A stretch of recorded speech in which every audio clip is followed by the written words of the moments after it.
Okay, so in this video, I wanted to cover U.S. statutory foundations. So the reason I'm making this video is because statutory foundations it's still a very new concept in the United States. There's only 2 states, New Hampshire and Wyoming, that have laws on the books that allow for the creation of a statutory foundation. But these types of foundations have existed overseas for many years. At a high level, a statutory foundation is basically an alternative to a trust arrangement. So this is where, in what context this would come up, is if we were having a discussion about asset protection, estate planning, succession planning, and normally you would look for some type of trust arrangement. Now we can insert the potential for using a statutory foundation. So what is a statutory foundation? It is a separate legal entity with separate legal personality, right? So it's just like a corporate entity or an LLC, which it is distinct from the founders, right? The people that set it up, the administrators, the managers, the beneficiaries. So it is its own legal person, right? And that's very important because in a trust context, a trust is not a separate legal entity. It's just an arrangement, right? So you have a trust arrangement where a grantor or a settlor gives title to assets to a trustee, and that trustee holds those assets and carries out the terms of the trust agreement on behalf of the beneficiaries, right? So that's the huge distinction there initially, is a trust is just a contractual arrangement. Statutory foundation is a separate legal entity. Now, statutory foundations, to be clear, these are not private foundations, right? So in the U.S. context, we see private foundations a lot. Those are charitable organizations, right? So if you want to set up your own foundation that's going to be a charity, it's either a private operating or a non-operating foundation. And these are foundations that apply for tax-exempt status with the IRS. Contributions to the foundation are generally a charitable tax deduction, and then the foundation has to disperse those funds in furtherance of its charitable purpose, right? So those are private foundations. Statutory foundations are not charitable, right? So they're not going to be applying for tax-exempt status with the IRS. Now, like I said initially, these foundations, these types of foundations have existed overseas for many years, right? So Mauritius, Malta, Belize, Nevis, Cook Islands, Panama, these are some examples of countries that have had foundations as part of their structures for many, many years. And now the concept is slowly starting to get to the U.S. and kind of spread throughout the 50 states. Like I said, only 2 so far have statutory foundation law on their books. So how does the foundation differ from a trust? We already covered high level, right? One is an actual legal entity. The other one is just an arrangement. But let's look at some other key differences here.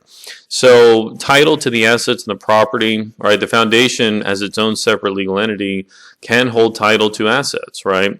Versus in a trust arrangement, there is no trust entity, right? Title is held by the trustee on behalf of the beneficiaries, and that's the trust arrangement, okay? Separate identity, foundation is a separate identity, much like a corp, versus in a trust, again, there's no separate legal identity. It's just a contractual arrangement where the grantor gives assets to a trustee to hold on behalf of beneficiaries in carrying out the principal purpose of the trust arrangement, right? Now, ownership. So foundations have no shareholders or owners, right? And there's no requirement to even have beneficiaries on formation. And this is very different from trusts, right? So trusts are not legal entities, so they don't have shareholders or owners either. But there's got to be a trustee, and there have to be some beneficiaries that the trustee is holding assets on their behalf, right? Versus a foundation, in a lot of cases, you don't even need these type of elements to be set up from the beginning, right? So you can kind of set up the foundation and figure stuff out later on along the way, versus in a trust arrangement, you've got to have these parties kind of already set in order to get this trust arrangement signed and effective. So management of the entity, so foundations do appoint a management body, effectively like a board of directors, right? So very similar to a corporate structure, versus in a trust, the trustee is effectively the manager, right? So the trustee is the one that's managing the property in furtherance of whatever the trust agreement provides. Now, the trust can also have a protector that's effectively someone that kind of keeps the trustee in check. And then the trustee can also hire other individuals to help with the management of the trust, right? So you can hire, let's say, an investment company to manage the portfolio of assets, right? So the trustee doesn't have to do everything, but they are the person that's responsible for the trust, and they're responsible for hiring parties to help carry out the terms of the trust.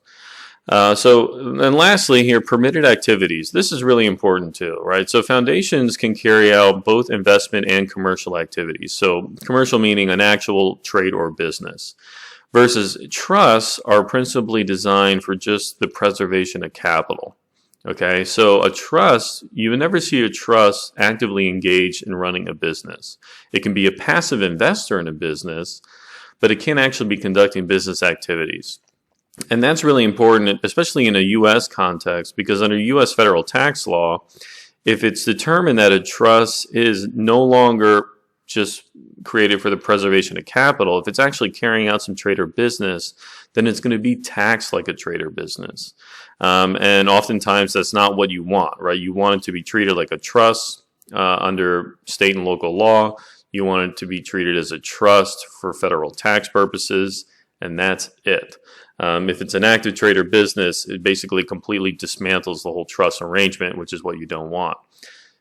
Foundations can do both, right? You can do both and still be able to preserve that trust characterization, which is really, really important.